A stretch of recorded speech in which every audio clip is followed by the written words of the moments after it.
शपथ लेते वक्त ओवैसी के जय फिलिस्तीन नारे से बवाल मच गया। संसद की कार्रवाई से हटाया गया ओवैसी का जय फिलिस्तीन का नारा। बीजेपी सांसद छत्रपाल गंगवार ने भी शपथ लेने के बाद जय हिंदू राष्ट्र जय भारत का नारा लगाया।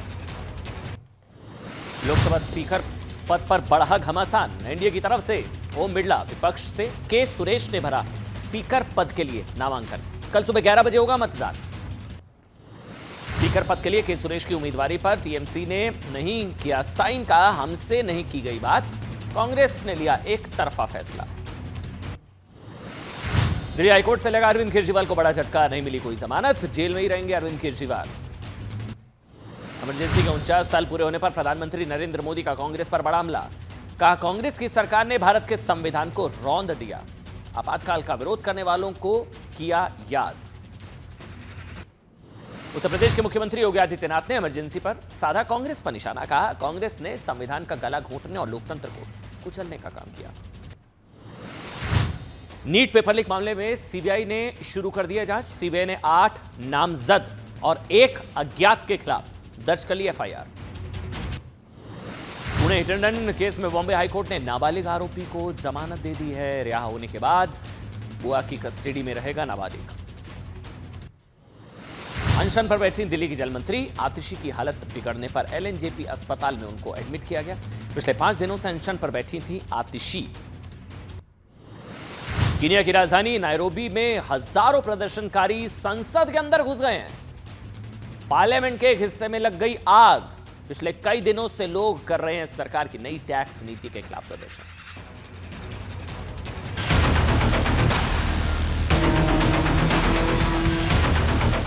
सब बोल रहे हैं, क्या क्या नहीं बोल रहे हैं। हम क्या बोले, हम जय भीम, जय तेलंगाना, जय फलस्तीन।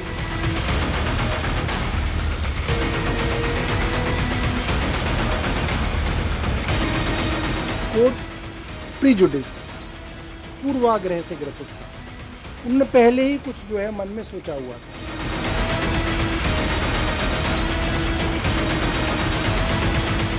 आज तक स्पीकर पद को लेकर के चुनाव नहीं हुआ है। पूरे ऑपोजिशन ने कहा है कि हम स्पीकर को सपोर्ट करेंगे, मगर कन्वेंशन ये है कि डेप्यूटी स्पीकर ऑपोजिशन को मिलना चाहिए।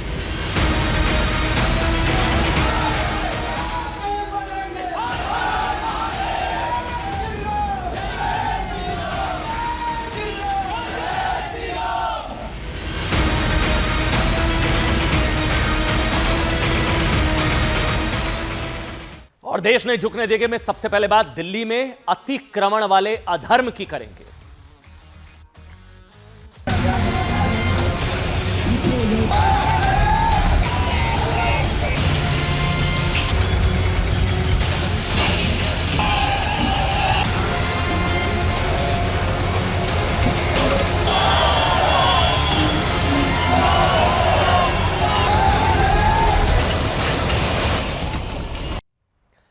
देखिए, दिल्ली की एक तस्वीर के साथ सबसे पहले शुरुआत करें। वीडियो आपको दिखाएंगे, दिल्ली के मंगोलपुरी का है। मस्जिद के ऊपर सैकड़ों की संख्या में खड़ी महिलाओं को हम आपको दिखाएंगे। दरअसल हुआ क्या है, मस्जिद के पास बने, इसको फुल स्क्रीन पर दिखाइए तस्वीरों को। इन तस्वीरों को देखिए, हुआ क्या, ये फुल स्क्रीन पर दिखाइए। ये देखिए अब आप, ये ईंट और पत्थर चले पुलिस वालों पर, एनसीडी की टीम पर। ये देखिए, ईंट आपको नजर आएगी। वहां पर ह्यूमन चेन एक तरीके से बना ली गई। देखिए, पीछे से आप सुन भी पा रहे हैं, ईंट मार दी। ये देखिए, पुलिस वालों पर पत्थर चले, एमसीडी की टीम पर ईंटें चली है। ये मस्जिद, अब मैं आपको मामला बताता हूं। मस्जिद के पास बने अवैध निर्माण के खिलाफ कार्रवाई के दौरान ये वीडियो है। आज सुबह क्या हुआ, दिल्ली नगर निगम की टीम पुलिस वालों के साथ जैसे ही अतिक्रमण हटाने पहुंची, देखिए ध्यान से इन तस्वीरों को, फिर वहां पर पहुंची तो बड़ी संख्या में लोगों ने मस्जिद को घेर लिया। ये देखिए आप, वो पीछे की तरफ जो आप देख रहे हैं वो मस्जिद का एक हिस्सा जो अवैध है। वहां पर पुलिस की टीम, एमसीडी की टीम वहां पर पहुंची और उन पर पथराव हो गया। इसके अलावा देखिए, मस्जिद के ऊपर महिलाएं चढ़ गईं, जबकि भारी भीड़ ने ह्यूमन चेन, ये जो आप देख भी पा रहे होंगे, एक ऐसे ह्यूमन चेन बनाकर, अच्छा ये वाली, इसको भी फुल स्क्रीन पर दिखाइए, इसको भी। ये देखिए, ये सारी महिलाएं जो है ना, वो मस्जिद के ऊपर एक ऐसी ह्यूमन चेन वहां पर बना ली गई। ये देखिए आप तस्वीरें, पूरी तस्वीरें हैं ये। अब हुआ ये, मैं फिर से आपको बता रहा हूं, मस्जिद का एक हिस्सा अवैध था, अतिक्रमण उस पर जो है कार्रवाई करने के लिए एमसीडी की टीम, दिल्ली पुलिस की टीम, ये देखिए वहां पर पहुंची। पत्थरबाजी हो गई, पुलिस वालों पर पत्थर चले, ईंटें चली, थोड़ा माहौल खराब हुआ। ये लोग कार्रवाई करने नहीं दे रहे, जबकि भारी भीड़ ने ये ह्यूमन चेन बनाकर मस्जिद को कवर कर लिया। काफी देर तक हंगामा होता रहा। फिर नगर निगम के बुलडोजर ने यहां कुछ अवैध निर्माण को गिराया भी, लेकिन बढ़ती भीड़ और विरोध की वजह से उनको वापस लौटना पड़ा। मतलब इतनी फोर्स होने के बावजूद लोग वहां हंगामा करते रहे। नगर निगम की कार्रवाई के दौरान वहां मौजूद लोगों ने पुलिस और एमसीडी की टीम पर पत्थरबाजी भी की। फिर बुलडोजर वहां पर पहुंचा। अलग अलग तस्वीरें हम आपको दिखा रहे हैं कैसे भीड़ के बीच से अतिक्रमण हटाने गई टीम पर पथराव भी हुआ। वो ईंट भी आपको नजर आई तस्वीरों में। बड़ी संख्या में मौजूद लोग नगर निगम की टीम के खिलाफ जमकर नारेबाजी करते रहे। फिर घटना के बाद नगर निगम के ने बयान जारी किया और कहा कि कार्रवाई को रोकने में जुटी भीड़ को हटाने की कोशिश की गई, लेकिन भारी भीड़ होने की वजह से आखिरकार आज की कार्रवाई को रोक दिया गया। आज की कार्रवाई को रोक दिया गया। जल्दी अतिक्रमण के खिलाफ इस कार्रवाई को पूरा किया जाएगा। वो तस्वीरें भी हम आपको दिखाएंगे। ये देखिए तस्वीरें, इसमें कुछ लोग भी आपको पीछे, एक मिनट सुनाइए, तस्वीरों को दिखाइए।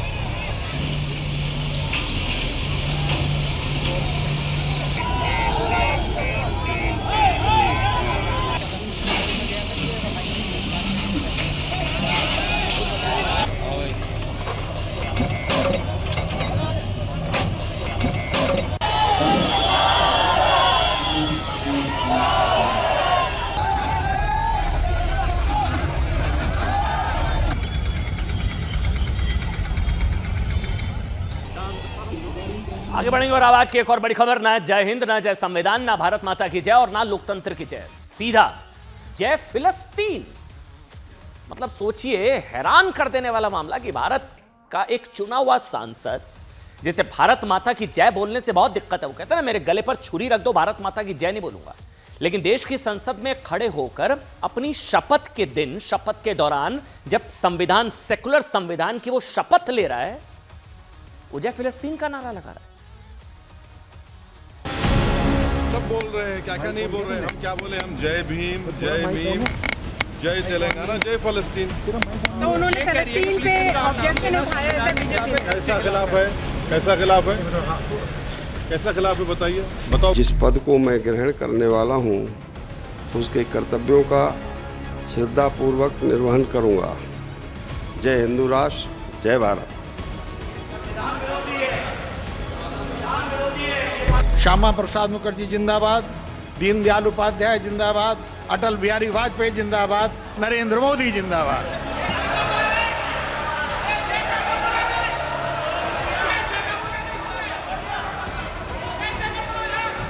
डॉक्टर हेडगेवार जिंदाबाद। हम किसी देश का विरोध और किसी देश से दुश्मनी नहीं है, लेकिन भारत के सदन के अंदर किसी और देश का लेकर के जयकार करना, ये मैं सही नहीं मानता हूँ। ये बिल्कुल गलत है, कॉन्स्टिट्यूशन के खिलाफ है।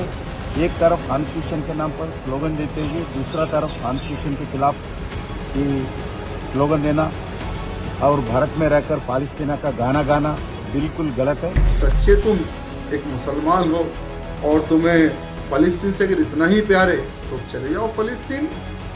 हाँ, मैं आज पूछना चाहता हूँ ओवैसी को, मेरे गले पे छुरी भी रख देंगे तो नहीं बोलूंगा मैं, क्योंकि हिंदुस्तान के कॉन्स्टिट्यूशन में कहीं पर भी लिखा नहीं है भारत माता की जय बोलना। भारत माता की जय नहीं बोलूंगा, जय फिलिस्तीन बुलवाना है बुलवा लो। ये हमारे माननीय सांसद हैं, सोचिए। मतलब आज ओवैसी जय फिलिस्तीन का नारा लगाकर संसद में खड़े होकर फिर कहते हैं बोलने की आज़ादी नहीं है। ये लोग क्या कहते हैं, मोदी तानाशाह है, भारत में बोलने की आज़ादी नहीं है। संसद में खड़े होकर जय फिलिस्तीन कह रहे हैं ये, और यहाँ बोलने की आज़ादी नहीं है, संविधान खतरे में है। अच्छा, संविधान में क्या लिखा है? वो कह रहे हैं क्या लिखा है संविधान में कि मैं जय फिलिस्तीन नहीं बोल सकता हूं? वो कह रहे हैं ना, क्या लिखा है संविधान में कि जय फिलिस्तीन बोलना संविधान विरोधी है? तो साहब, जय पाकिस्तान बोलना भी संविधान विरोधी नहीं है? तो जय पाकिस्तान का नारा लगा देंगे आप? मतलब इसी तर्ज पर कल को अमृतपाल अगर संसद में शपथ लेने का उसे मौका मिला तो वो संसद में कोई जय, कोई नारा दूसरा कोई लगा दे। आप समझिए मैं किसकी बात कर रहा हूं, मैं अपने मुंह से नहीं बोलना चाह रहा। वो मैं फिर, या कश्मीर से जीता वो राशिद इंजीनियर, अगर वो कोई पाकिस्तान को लेकर इस तरह का नारा लगा दे वो भी कह देगा। कहां लिखा है संविधान में बताओ? आज असद ओवैसी साहब कह रहे हैं ना, कहां लिखा है संविधान में कि मैं बोल नहीं सकता जय फिलिस्तीन? जय फिलिस्तीन बोलना कहां से संविधान विरोधी है? यही पूछ रहे ना ओवैसी साहब आप। मैं उम्मीद करूंगा वीडियो आप तक पहुंचे। पाकिस्तान जिंदाबाद भी नहीं है बोलना संविधान विरोधी, तो पाकिस्तान जिंदाबाद का नारा लगा देंगे आप। शपथ हो रही है आपकी, सेकुलर भारत, संविधान सेकुलर, संविधान की शपथ ले रहे हैं और जय फिलिस्तीन का नारा लगा रहे हैं आप। पाकिस्तान में नहीं, मतलब संविधान में नहीं लिखा ना पाकिस्तान जिंदाबाद बोलो, तो पाकिस्तान जिंदाबाद लगा देंगे।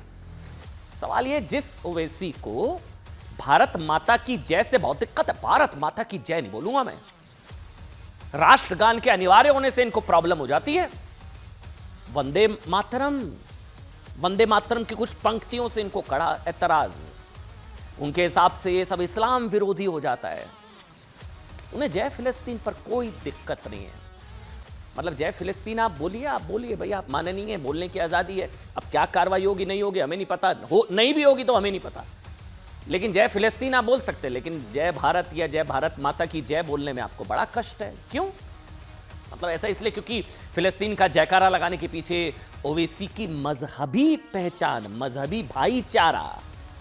मगर यहां तो आप सांसद हैं ना, देश पहले है, लॉ मेकर हैं आप। आपकी पहचान आपका धर्म नहीं है ओवैसी साहब, आपकी राष्ट्रीयता आपकी पहचान है। आप भारतीय पहले हैं, मुसलमान आप बाद में हैं। ये संविधान कहता है। आपके हिसाब से मुझे नहीं पता, आपको बुरा लग रहा होगा ये सब। मतलब देश से पहले धर्म नहीं, धर्म से पहले देश, क्योंकि आप चुने हुए सांसद हैं, लॉ मेकर है, भारत के संविधान की शपथ ले रहे हैं। मतलब यहां ध्यान देने वाली बात यह कि आज जब संसद में नवनिर्वाचित सांसदों की शपथ हो रही थी ना, उसी दौरान ओवैसी साहब ने शपथ समाप्त जय फिलिस्तीन के साथ की। बड़े खुश हो रहे हैं। कहां लिखा है संविधान में जय फिलिस्तीन नहीं बोल सकता? बहुत खुश हो रहे हैं, चिढ़ा रहे हैं साहब। बड़ा विवाद पैदा हो गया इसको लेकर। आज ओवैसी की यह सोच तब सामने आई जब 3:11 पर असद ओवैसी ने बतौर सांसद शपथ ली।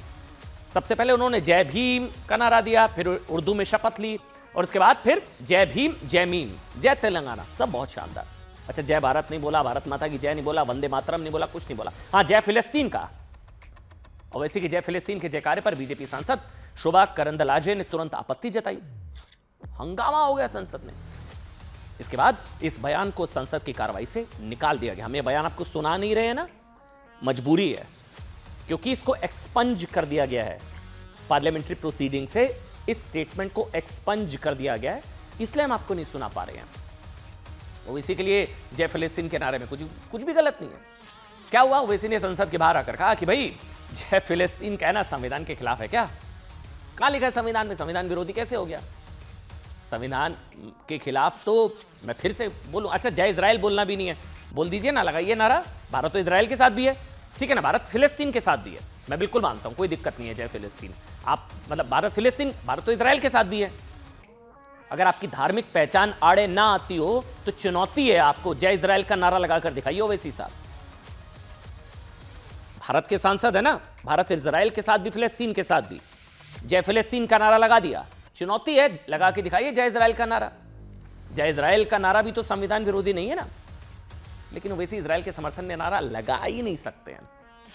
उसके पीछे धार्मिक वजह है। आदेश को ये बात ध्यान रखनी चाहिए कि वही ओवैसी है जो कह चुके हैं कि गर्दन पर चाकू भी रख दो, भारत माता की जय नहीं कहूंगा। ओवैसी को भारत माता से भय, फिलिस्तीन की जय। सब बोल रहे हैं, क्या क्या नहीं बोल रहे हैं। हम क्या बोले? हम जय भीम, जय मीम, जय तेलंगाना, जय फिलिस्तीन। तो उन्होंने फिलिस्तीन पे ऑब्जेक्शन उठाया ऐसे बीजेपी ने। कैसा खिलाफ है? कैसा खिलाफ है? कैसा खिलाफ है बताइए। मेरे गले पे छुरी भी रख देंगे तो नहीं बोलूंगा मैं, क्योंकि हिंदुस्तान के कॉन्स्टिट्यूशन में कहीं पर भी लिखा हुआ नहीं है भारत माता की जय बोलना। देखिए, ओवैसी के जय फिलिस्तीन पर कांग्रेस के किसी बड़े नेता का अब तक कोई बयान नहीं आया। फंस गए ना, बोले कैसे? इंडी गठबंधन में भी जबरदस्त खामोशी है, क्योंकि मनी मन फिलिस्तीन का, जय फिलिस्तीन का नारा तो ये लोग भी लगाना चाह रहे होंगे, इजराइल के साथ नहीं बोलेंगे ये लोग।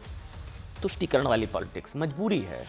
बीजेपी से इंडी गठबंधन का ओवैसी को मौन समर्थन कह रही है। बीजेपी का यह भी कहना है कि जय फिलिस्तीन का जयकारा लगाकर ओवैसी ने स्पष्ट कर दिया कि उनकी वफादारी देश के लिए नहीं, अपने मजहब के लिए है।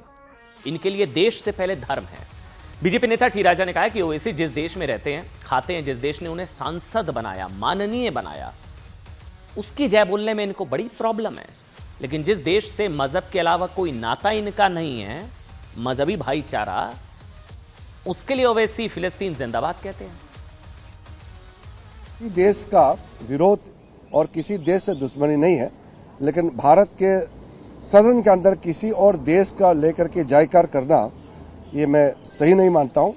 नियम के मुताबिक क्या है उसका आगे उसके हिसाब से काम करेंगे। शब्द तक ठीक था, लेकिन लास्ट में ओवैसी ने कहा जय भीम और जय फिलिस्तीन। तो मैं ओवैसी को कहना चाहूंगा, भारत माता की जय बोलने में तुझे क्यों शर्म आती है भाई?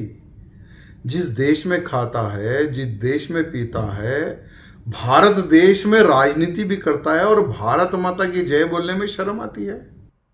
देखिए, विपक्ष को ना किसी नेता को जय फिलिस्तीन बोलने पर कोई प्रॉब्लम नहीं है, कोई प्रॉब्लम नहीं है। जय फिलिस्तीन मन की बात बोल दी, लेकिन संसद में जय श्री राम से बहुत आपत्ति है। जय श्री राम का नारा कैसे लगा दिया? इनको पहचानते हैं आप? अरुण गोविल जी, प्रभु राम का किरदार निभाया। इनसे तो वैसे ही चिढ़ है विपक्षी सांसदों को, क्योंकि प्रभु राम का किरदार निभाया। ऐसा तब हुआ, सुनिएगा, जब यूपी के मेरठ से जीते हुए सांसद अरुण गोविल जी ने शपथ के बाद जय श्री राम का नारा लगा दिया। जय श्री राम भारत की सांस्कृतिक पहचान, तो विपक्ष इसके विरोध में बोले जय अवधेश का नारा लगाने, जैसे अवधेश ने प्रभु श्री राम को हरा दिया है। अवधेश जी जीते हैं समाजवादी पार्टी से, इसमें कोई संशय नहीं है, लेकिन अवधेश जी ने प्रभु श्री राम को नहीं हरा दिया है। अब विपक्ष को ऐसा ही लग रहा है, जैसे ही आज अरुण गोविल ने जय श्री राम बोला, मतलब जय श्री राम का जवाब जय अवधेश से ऐसे करके विपक्ष ने बताने की कोशिश की। अयोध्या से समाजवादी पार्टी के सांसद अवधेश जीते हैं और श्री राम जी शायद हार गए हैं, श्री राम जी का नारा हार गया है। दिखाते हैं आपको। जय श्री राम, जय भारत।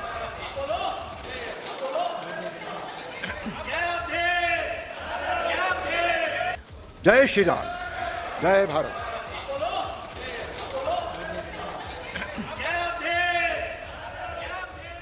इसके अलावा विपक्ष के जिन लोगों को जय फिलिस्तीन से कोई आपत्ति नहीं, उन्हें बरेली से सांसद छत्रपाल गंगवार के जय हिंदू राष्ट्र के नारे से तो ऐसा पेट में दर्द हुआ, इतनी परेशानी हुई, बहुत आपत्ति हो गई। क्या हुआ? छत्रपाल सिंह ने शपथ के आखिरी में जय हिंदू राष्ट्र, जय भारत कहा था। विपक्ष ने संविधान विरोधी बताया। इसके अलावा तब भी हंगामा मचा जब गाजियाबाद के सांसद अतुल गर्ग ने शपथ के आखिरी में आरएसएस के संस्थापक डॉक्टर हेडगेवार के जयकारे लगा दिए। सुनाइए भाई। उसके कर्तव्यों का श्रद्धापूर्वक निर्वहन करूंगा। जय हिंदू राष्ट्र, जय भारत। ये संविधान विरोधी है, संविधान विरोधी है। श्यामा प्रसाद मुखर्जी जिंदाबाद, दीनदयाल उपाध्याय जिंदाबाद, अटल बिहारी वाजपेयी जिंदाबाद, नरेंद्र मोदी जिंदाबाद।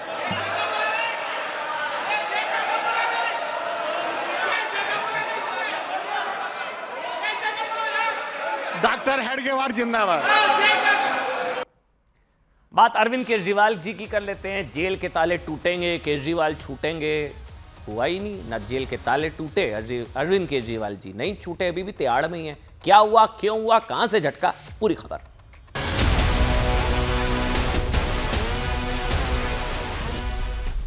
कोर्ट प्रीजुडिस, पूर्वाग्रह से ग्रसित था। उन्होंने पहले ही कुछ जो है मन में सोचा हुआ था। तो माननीय हाईकोर्ट ने ये स्पष्ट किया था कि अरविंद केजरीवाल की गिरफ्तारी वैध है, कानूनी रूप से ठीक है और जांच एजेंसी के पास सफिशिएंट एविडेंस है। कोर्ट का मानना है कि निचले जज साहब ने ना तो डॉक्यूमेंट पढ़े, ना उन्होंने अपना ब्रेन अप्लाई किया, माइंड अप्लाई किया और बिना उन्होंने सोचे समझे जमानत दी। मामला फर्जी है, ईडी गलत तरीके से काम कर रही है। हाई कोर्ट ने किसी कारण से स्टे लगाया, हम सहमत नहीं है हाई कोर्ट के फैसले से। केजरीवाल को नैतिक रूप से तो इस्तीफा दे देना चाहिए था। सारी साजिशें भारतीय जनता पार्टी इसलिए करेगी क्योंकि 21 दिन के लिए बाहर आए थे अरविंद केजरीवाल जी। इन्होंने देख लिया कि 400 के नारे से 240 पे पहुंचा दिया।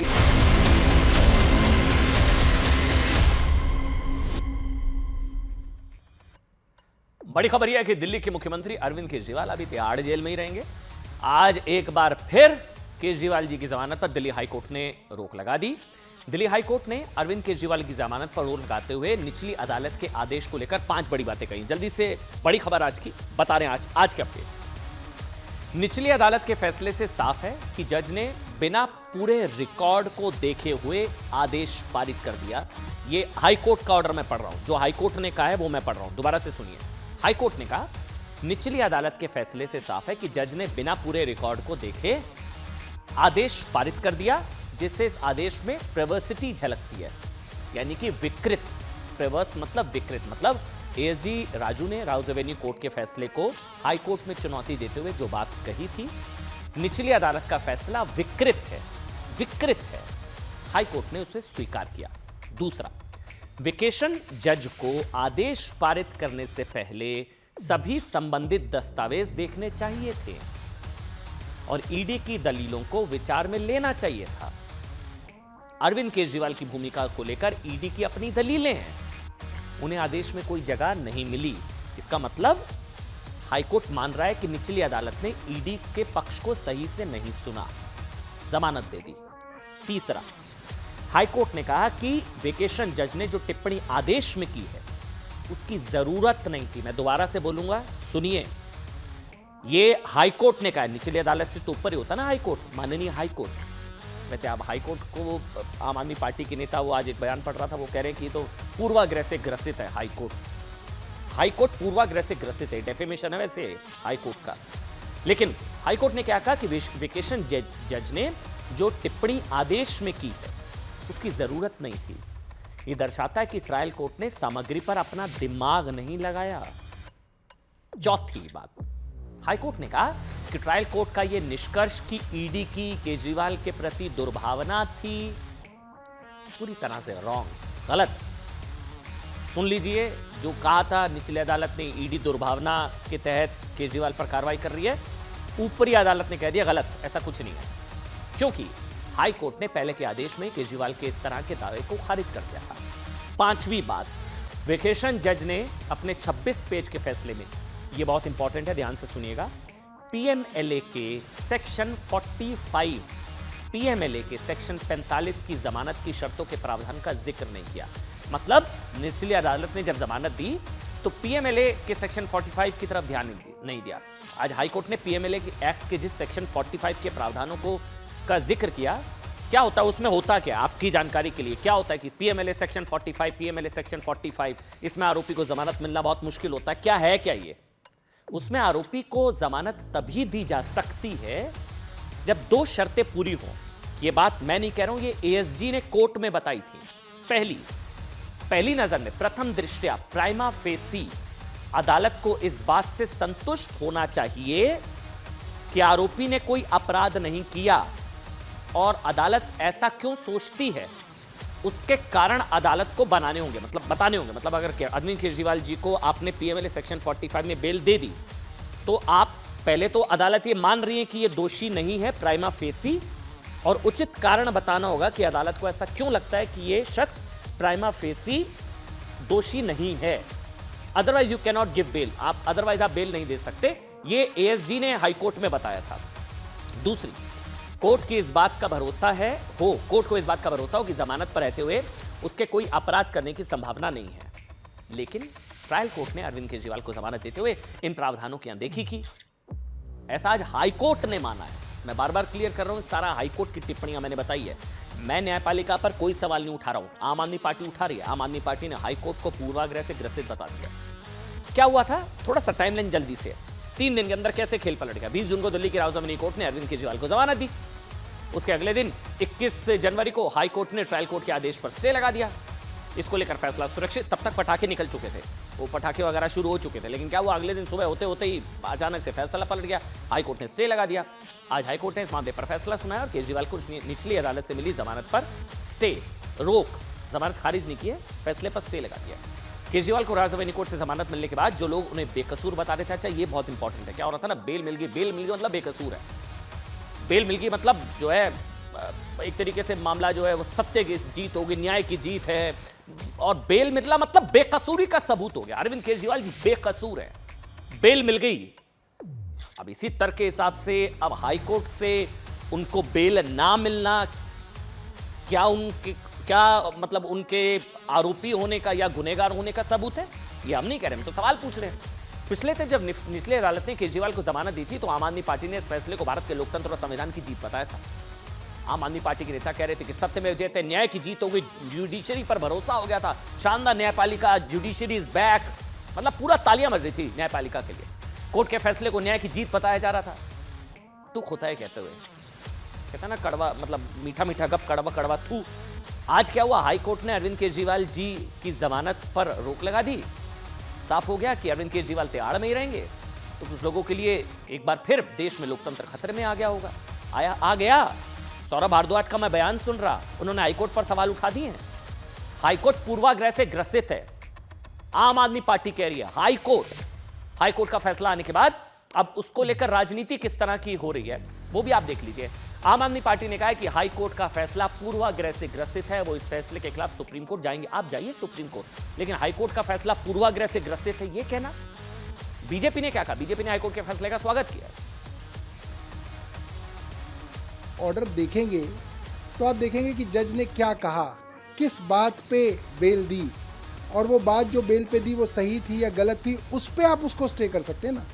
जब आपने वो ऑर्डर ही नहीं देखा तो आपने उसको स्टे कर दिया, इसका मतलब ये है कि हाई कोर्ट प्रीजुडिस, पूर्वाग्रह से ग्रसित था। उन्होंने पहले ही कुछ जो है मन में सोचा हुआ था, और ये बात सुप्रीम कोर्ट ने भी कहा कि हाई कोर्ट ने इसके ऊपर गलती की। अपराधी को अपनी बात रखने का अधिकार है, लेकिन जिस तरह की भाषा वो बोल रहे हैं कि हम माननीय कोर्ट के निर्णय से सहमत नहीं है, ये सीधा सीधा कोर्ट की अवमानना है। आपकी सहमति असहमति विषय पे हो सकती है, लेकिन माननीय कोर्ट के प्रति अगर आप इस तरह के शब्दों का उपयोग करते हैं तो ठीक नहीं है। और एक बड़ी खबर इस वक्त आपको बता दें, मल्लिकार्जुन खड़गे के घर बैठक में टीएमसी शामिल हो गई है। ये इस वक्त बड़ी खबर आ रही क्योंकि स्पीकर को लेकर विवाद चल रहा है। स्पीकर को लेकर अब कल चुनाव होना 11 बजे, उससे पहले दिल्ली में खड़गे के घर इंडिया गठबंधन की बैठक और उसमें टीएमसी शामिल हो गई है। ये इस वक्त की बड़ी खबर।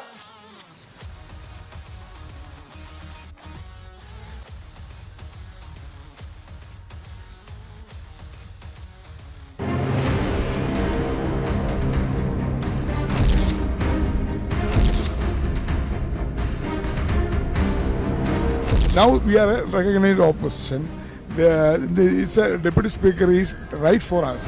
अगर स्पीकर पद को चुनौती देने के लिए नामांकन पत्र बढ़ाया है तो ये अफसोस की बात है, क्योंकि आज तक स्पीकर पद को लेकर के चुनाव नहीं हुआ है। कांटेक्ट नहीं किया है, कोई बातचीत नहीं हुआ है। पूरे ऑपोजिशन ने कहा है कि हम स्पीकर को सपोर्ट करेंगे, मगर कन्वेंशन ये है कि डेप्यूटी स्पीकर ऑपोजिशन को मिलना चाहिए। उपाध्यक्ष भी तो ऑपोजिशन का होना चाहिए।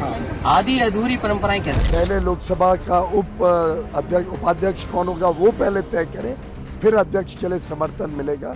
इस प्रकार की राजनीति को हम की निंदा करते हैं। इस बार विपक्ष बहुत मजबूत है, तो अगर अपना स्पीकर चुना है तो अच्छी बात है। ये जो स्पीकर और डिप्टी स्पीकर पक्ष और विपक्ष का नहीं होता है, स्पीकर और डिप्टी स्पीकर होता है पूरा सदन के। जो उचित होगा वो निर्णय होगा, वो सामने आ जाएगा। जीत सुनिश्चित है, अगर चुनाव ऐसा होता भी है उसमें कहीं कोई शंका की बात नहीं। Still we are waiting. If they are ready to at least give the deputy speaker to opposition, we have no problem. शर्तों के साथ समर्थन देने के लिए तैयार थे, जिसको हम लोगों ने शर्त को स्वीकार नहीं किया। आप तकलीफ के बदले या एक तरह से ब्लैकमेलिंग करना आप चाह रहे हैं। देखिए मामला थोड़ा सा टेक्निकल है, मैं बहुत सरल भाषा में आपको समझाने की कोशिश करूंगा। भारत के ना संसदीय इतिहास में तीसरा मौका जब लोकसभा स्पीकर को लेकर चुनाव होगा, वोटिंग होगी। ये तीसरी बार होने जा रहा है। सिर्फ क्या हुआ है, एनडीए गठबंधन की ओर से पूर्व लोकसभा अध्यक्ष ओम बिरला को दूसरी बार लोकसभा स्पीकर बनने की तैयारी है, जबकि कांग्रेस ने लोकसभा स्पीकर पद के लिए 8 बार के सांसद के सुरेश को प्रत्याशी बना दिया है। आमतौर पर होता है कंसेंसस से, स्पीकर कोई पार्टी का नहीं होता, स्पीकर जो होता है ना वो सबका है, इस पे चुनाव नहीं होता नॉर्मली, ये एक तरीके से प्रेसिडेंट है, परंपरा है। लेकिन कांग्रेस का अपना आ गया है स्पीकर और बीजेपी का अपना है, मतलब सरकार का इधर से आ चुका है। इस बात को लेकर इंडी गठबंधन में एक तरह से गृहयुद्ध की भी स्थिति हो गई है। क्या हो गया, कांग्रेस के इस फैसले से टीएमसी नाराज हो गई है। टीएमसी कह रही कि कांग्रेस ने फैसला लेने से पहले कि भाई स्पीकर के लिए चुनाव हो, हमसे बात ही नहीं की, हमसे पहले सलाह नहीं ली। ये टीएमसी के सूत्र बता रहे हैं। सवाल यह कि कल लोकसभा स्पीकर के चुनाव में टीएमसी कांग्रेस के साथ रहेगी या फिर कांग्रेस के फैसले का बॉयकॉट करेगी। टीएमसी का फैसला जो भी हो, हालांकि अब खबर आ रही है कि खड़गे जी के घर में बैठक में पहुंच गई है टीएमसी, लेकिन हो सकता है वो विरोध जताने के लिए पहुंची हो कि भाई आप ये तो अब हुआ ही नहीं, सिर्फ तीसरी बार चुनाव हो रहा है। ओम बिरला की जीत कंफर्म है, नंबर्स के लिहाज से हम बात कर रहे हैं, नंबर्स के लिहाज से, क्योंकि नंबर के ध्यान से सुनिएगा, एनडीए के साथ है। कल एक बहुत बड़ा कह सकते हैं कि चुनाव होने जा रहा है। ये एक नंबर देखिए आप, अब एनडीए के पास 293 सांसद है, 293। इंडी गठबंधन में टीएमसी के 29 सांसदों को मिलाकर 233 सांसद है, तो बनना तो स्पीकर एनडीए का ही है, ओम बिरला जी को ही है। अन्य दल जो ना एनडीए के साथ है, जो ना इंडी गठबंधन के साथ है, इसमें कुछ निर्दलीय भी हैं। ऐसे सांसदों की संख्या 16 है, देखिए कोने में 16। अगर ये सभी इंडी गठबंधन का साथ दे भी दें तो भी इनकी संख्या 249 होगी, तब भी मैक्सिमम 249, जबकि चुनाव जीतने के लिए 271 वोट होने जरूरी हैं। शायद एक वजह यह भी हो सकती है कि स्पीकर पद पर कांग्रेस की संभावित हार से ममता बनर्जी खुद को अलग रखना चाहती हैं, कि मतलब हारना ही है तो क्यों बीच में अपने आप को स्टेक होल्डर बनाना। इसलिए टीएमसी के सूत्र हमको बता रहे हैं कि वो कांग्रेस के फैसले से नाराज है, एक तरफा फैसला ले लिया, हमसे पूछा नहीं, बताया नहीं। कांटेक्ट किया था कांग्रेस ने, आरोप है कि कांग्रेस ने कांटेक्ट किया, लेकिन अभी कोई फैसला अभी तक क्यों नहीं लिया गया? कांटेक्ट नहीं किया है, कोई बातचीत नहीं हुआ है, and unfortunately this has been a unilateral decision. Sir क्या शाह टीएमसी बहुत नाराज है, हमसे पूछा ही नहीं, बताया नहीं, हमें पता ही नहीं है। कांग्रेस की एरोगेंस है, कुछ लोग ये भी लिख रहे हैं कि 99 का अहंकार आ गया है, राहुल गांधी कांग्रेस पार्टी खुद फैसले लिए जा रही है सारे, अखिलेश यादव इन लोगों से कोई बात ही नहीं कर रहा है, पूछ ही नहीं रहा है, टीएमसी से कोई नहीं पूछ रहा है। लोकसभा में स्पीकर पद के लिए हालात चुनाव तक जरूर पहुंच गए, लेकिन आंकड़े बताने के लिए काफी है कि नतीजा क्या आने वाला है, आप सभी जानते हैं। लेकिन अब आपको बताते हैं कि आखिर नौबत चुनाव तक क्यों आ गई, मतलब नौबत क्यों आ गई चुनाव तक की, शर्तें लगा दी गई हैं। दरअसल सरकार ने पूरी कोशिश की कि स्पीकर पद को लेकर सबकी सहमति बन जाए। इसके लिए राजनाथ सिंह ने कांग्रेस अध्यक्ष मल्लिकार्जुन खड़गे से बात की। राजनाथ जी ने बताया कि तीन बार फोन पर बात हुई है, 3 बार फोन पर बात की राजनाथ सिंह ने मल्लिकार्जुन खड़गे से, लेकिन कांग्रेस ने इसके लिए शर्त लगा दी कि तुम मुझे डिप्टी स्पीकर दो, हम तुम्हें स्पीकर देंगे। मतलब कहने का मतलब यह कि डिप्टी स्पीकर हमारा होना चाहिए, ये शर्त लगा दी। अब शर्तें तो होती ही नहीं है, मतलब अगर ये परंपरा डिप्टी स्पीकर विपक्ष के पास रहता है, ये परंपरा अगर कही जा रही है, तो स्पीकर पद के लिए शर्तें लगाने की परंपरा तो होती ही नहीं है। राजनाथ सिंह ने इसका फैसला स्पीकर चुनाव की बात करने की बात कही, कांग्रेस नहीं मानी, उसने फौरन अपना उम्मीदवार उतार दिया। इस दौरान खास बात यह कि राजनाथ सिंह और मल्लिकार्जुन खड़गे के बीच क्या बात हुई, इसकी जानकारी खड़गे जी ने नहीं, राहुल गांधी ने दी। इसको लेकर आचार्य प्रमोद कृष्णम ने बहुत दिलचस्प बात कही। उन्होंने कहा कि आमतौर पर सांसद जो हैं वो अध्यक्ष को रिपोर्ट करते हैं, यहाँ जो अध्यक्ष है यानी कि खड़गे जी, वो एक सांसद को रिपोर्ट कर रहे हैं, परिवार से हैं जी। राजनाथ सिंह जी ने कल शाम कहा था कि वो खड़गे जी को कॉल रिटर्न करेंगे। अभी तक राजनाथ सिंह जी ने खड़गे जी का कॉल रिटर्न नहीं किया है। तो मोदी जी कह रहे हैं कंस्ट्रक्टिव कोऑपरेशन हो, और फिर हमारे नेता को इंसल्ट करा जा रहा है। अच्छा, एक लाइन में खबर है, शर्तें लगा दी कांग्रेस पार्टी ने कि हम स्पीकर पर समर्थन तब देंगे जब डिप्टी स्पीकर हमारा होगा। अब शर्तों के साथ समर्थन की बात करने वाली कांग्रेस ने अब डिप्टी स्पीकर पद के लिए विपक्ष के दावे को परंपरा बताया कि डिप्टी स्पीकर विपक्ष का होता है, ऐसा कन्वेंशन, ऐसी परंपरा चली आ रही है। इंडिया गठबंधन के नेता कह रहे हैं कि डिप्टी स्पीकर का पद हमेशा से विपक्ष के पास रहा है, लेकिन इसकी सच्चाई क्या है ये हम आपको बताएंगे आज। उससे पहले सुनिए इंडिया गठबंधन के नेता आखिर कह क्या रहे हैं, फिर फैक्ट चेक होगा ना। We are ready to support, provided there should be a thinking that deputy speaker position should be given to opposition. Then there was no reply. If we are waiting. If they are ready to at least give the deputy speaker to opposition, we have no problem. We will make it as an election unanimous, but it is up to them. Speaker कोई भी हो, निष्पक्ष हो, rubber stamp ना हो,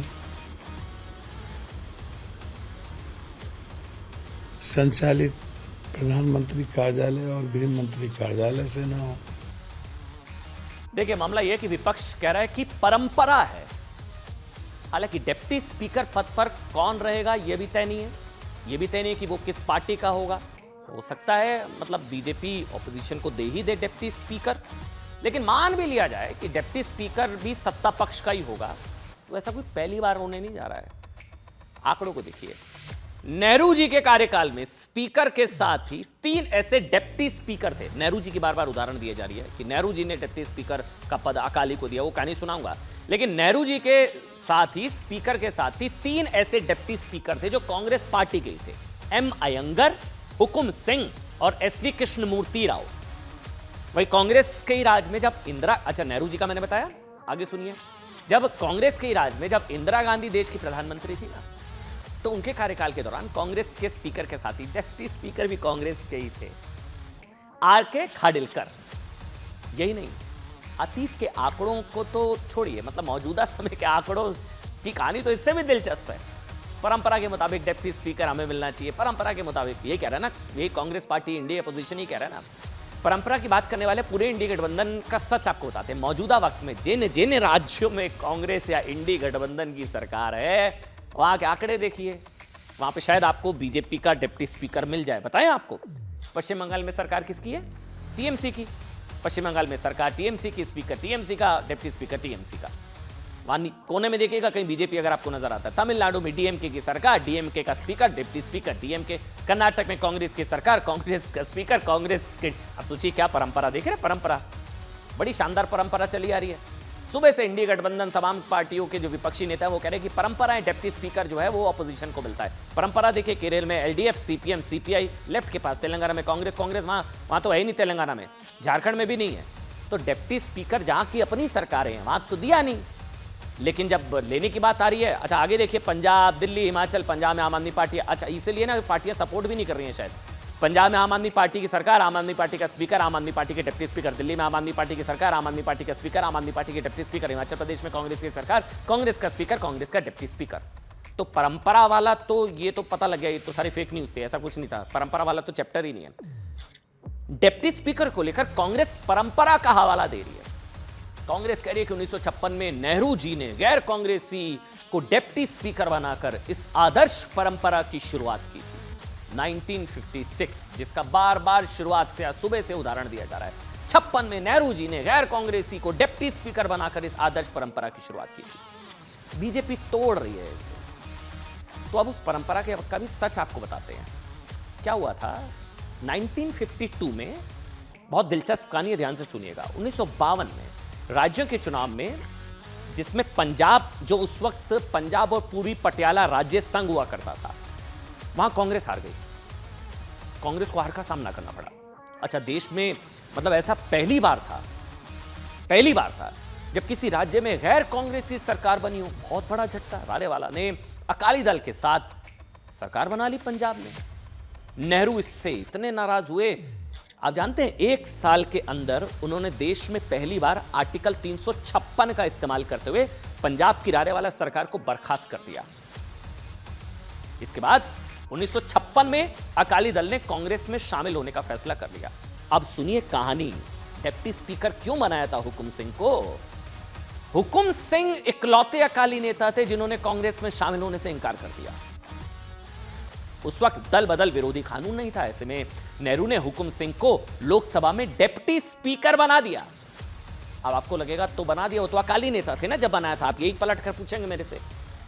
सुनिए, यहीं से गैर सत्ता दल के डिप्टी स्पीकर की परंपरा की शुरुआत हुई, जिसका जिक्र कांग्रेस कर रही है कि नेहरू जी ने अकाली के नेता गैर कांग्रेसी को डिप्टी स्पीकर बनाया 1956 में।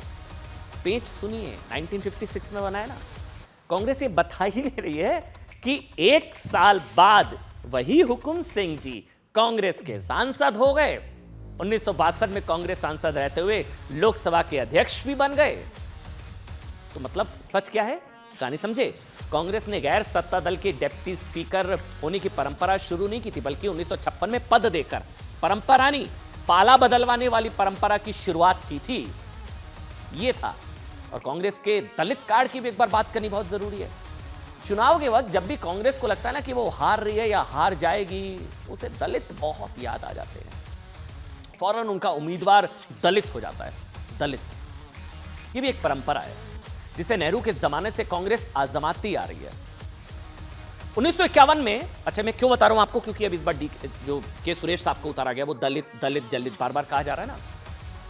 1951 में डॉक्टर बाबा साहब भीमराव अंबेडकर ने केंद्रीय मंत्रिमंडल से इस्तीफा देकर, जब नेहरू कैबिनेट से इस्तीफा दिया था ना, तब 1952 लोकसभा चुनाव और 1954 के उपचुनाव लड़ा था। हर कोई जानता है नेहरू जी ने क्या किया था उनको चुनाव हरवाने के लिए। ठीक, अंबेडकर 2002 में जब कांग्रेस को लगा कि उपराष्ट्रपति पद के उम्मीदवार को जिताने लायक संख्या नहीं है उनके पास, तो उन्होंने फौरन दलित कार्ड का इस्तेमाल किया और सुशील कुमार शिंदे को उम्मीदवार बना दिया। जब नंबर नहीं होते तो दलित को आगे कर देते हैं। हार हुई, शिंदे जी हारे। 2017 में भी कुछ ऐसा ही हुआ, जब राष्ट्रपति पद के लिए कांग्रेस और उसके सहयोगियों के पास जीतने लायक नंबर नहीं थे, तो कांग्रेस को कौन सा उम्मीदवार मिला? दलित कार्ड, मीरा कुमार जी को उम्मीदवार बना दिया। हार हुई। अब जबकि कांग्रेस और पूरे इंडी गठबंधन को पता है कि आंकड़े पक्ष में नहीं है, बावजूद इसके उन्होंने के सुरेश जी को अपना उम्मीदवार बना दिया। यहां भी दलित मिले, नतीजे कल पता चलेंगे, लेकिन आंकड़े सबके सामने हैं। तो ये है कांग्रेस का दलित कार्ड। मतलब बार बार कहा जा रहा है वायनाड से लड़ा देते, वायनाड जहां हार लगभग कंफर्म है वहां दलित को आप आगे कर देते हैं। मतलब बार बार सुनिए, इसके उलट जहां जीत तय होती है ना, ये आंकड़े पक्ष में होते हैं, वहां परिवार खुद खड़ा हो जाता है। शायद ही कांग्रेस ने कभी किसी दलित को आगे किया हो कि जहां ये सीट कंफर्म है, श्योर है। याद आता है परिवार, मतलब वायनाड तो आप जानते हैं ना, प्रियंका वाड्रा वहां से चुनाव लड़ने जा रही है, सेफ सीट है, लेकिन जहां नंबर नहीं है वहां दलित को आगे कर दिया जाता है। 49 साल पहले आज ही का वो मनहूस दिन था, वो काला इतिहास, काला धब्बा लोकतंत्र पर, जब देश में आपातकाल लगाया गया था। अब देखिए, आप में से बहुत से लोग सोचते होंगे कि लोकतंत्र को कुचलने, संविधान को बंधक और देश को गुलाम बनाने की जो साजिश आज से 49-50 साल पहले हुई, इस पर हम आज क्यों बात कर रहे हैं? वैसे तो याद करना चाहिए, इतिहास है 25 जून। एक घृणित इतिहास को क्यों कुरेदा जाए? आप लोग ये सवाल पूछ रहे होंगे। अच्छा, ये जो ऊपर तस्वीरें चल रही हैं आपकी जानकारी के लिए, नरेंद्र मोदी आपातकाल के दौरान जब संघर्ष कर रहे थे, ऊपर की वो तस्वीरें। 50 साल पहले आपातकाल का आज के लोकतंत्र से क्या मतलब है? जितने भी लोग ऐसा सोचते हैं ना, उन्हें ध्यान रखना चाहिए कि लोकतंत्र को कुचलने और संविधान को जेल में रखने की सोच का कांग्रेस आज भी कड़ा विरोध नहीं करती, बल्कि समर्थन में, मतलब आज उल्टा आज भी कांग्रेस मानती है कि देश में इमरजेंसी लगाना इंदिरा गांधी का साहसिक फैसला था। जी हां, आज भी। यानी जिस आपातकाल को पूरा देश लोकतंत्र के काले धब्बे के तौर पर याद कर रहा है ना, उसे कांग्रेस इंदिरा गांधी का साहस बता। भरोसा नहीं होगा आपको जब तक मैं बयान नहीं सुनाऊंगा। सुनिए। 50 साल पहले इंदिरा जी ने जिन परिस्थितियों में लागू किया, पूरे देश इतिहास में सारी चीज़ें दर्ज है और उसके बारे में बहुत ज़्यादा विस्तार से मैं नहीं जाऊंगा, लेकिन इंदिरा जी में साहस थे, उन्होंने घोषित आपातकाल लगाया था और अभी 10 साल से देश में अघोषित आपातकाल लगा हुआ है। अच्छा, घोषित आपातकाल था, साहस था, साहसिक फैसला था आपातकाल। भूपेश बघेल पूर्व मुख्यमंत्री रहे हैं छत्तीसगढ़ के, इसलिए देश मानता है कि आपातकाल को बार बार याद किया जाना ना जरूरी है, क्योंकि लोकतंत्र को कुचलने वाली इस सोच का वायरस अब भी मरा नहीं है। यह वायरस तब मरेगा जब देश की सभी पार्टियां एकजुट होकर आपातकाल का विरोध करेंगी। दुर्भाग्य से आपातकाल के 50 साल बाद भी ऐसा नहीं है। आज भी कांग्रेस संविधान को इमरजेंसी वाली जेल में बंद करने का विरोध करती ही नहीं है। क्यों है ऐसा?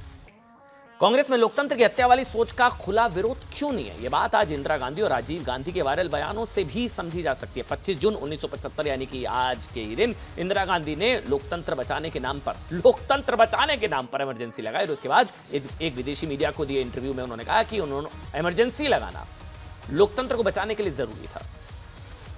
Another member of the opposition, now a minister, said that if we cannot win by the ballot, we shall win by the bullet. Somebody else incited the police and the army, and at that moment, if we had not stopped it, India would not have survived. और आज गृह मंत्री अमित शाह ने भी बड़ा दावा किया। उन्होंने बताया कि राजीव गांधी ने संसद में कहा था कि इमरजेंसी लगाने में कुछ गलत नहीं है। इंदिरा जी ने समर्थन किया, भूपेश बघेल समर्थन कर रहे हैं। उधर राजीव गांधी ने भी कहा था इमरजेंसी लगाने में कुछ भी गलत नहीं। राजीव गांधी ने ये तब कहा कि यहां तक कहा कि अगर किसी प्रधानमंत्री को लगता है कि देश में आपातकाल लगाने की स्थिति है, फिर भी आपातकाल ना लगे, तो वो प्रधानमंत्री ठीक नहीं है। हमेशा के इस दावे को हमने भी चेक किया और लोकसभा की वेबसाइट पर यह भाषण मिला जिसमें वो ये कहते हुए नजर आ रहे हैं कि इंदिरा गांधी सही थी।